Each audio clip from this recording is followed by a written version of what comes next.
What is up, guys? Today we will talk about how you guys can buy altcoins on Coinbase wallet. Well, the process for that is very simple.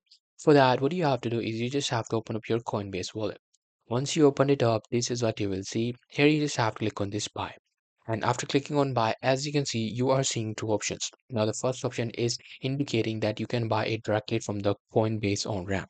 Now, what is a Coinbase on ramp? If I go to the Coinbase, you'll be able to find that Coinbase is actually, some sort of exchange platform or crypto exchange platform where you'll be able to buy the cryptocurrencies without any problem with your credit or debit card.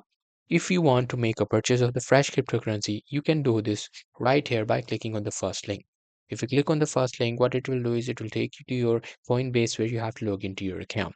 Now, logging into your account is quite, a problem because you will have to verify your whole account. If you are a normal crypto trader, you won't have any problem because Coinbase account wants you to put your all information, including your addresses, including your identity. Once you have that, you will be able to make purchases right here, which will automatically be stored in your Coinbase wallet.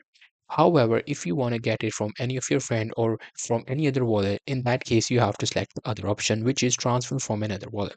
Once you click on that, you will be able to see just have to search the asset that you want to buy. Suppose you want to get the altcoin, so I'm just going to search for alt coin and you'll be able to see that alt layer and all these options just popped up. Click on whatever you want to receive and you will get your wallet address. Now just copy the address, send it to the next person, and he will be able to transfer the altcoins using the address you just sent. So that's pretty much it. That's how I'll be able to buy the altcoins on Coinbase wallet. Hope you guys find this video helpful.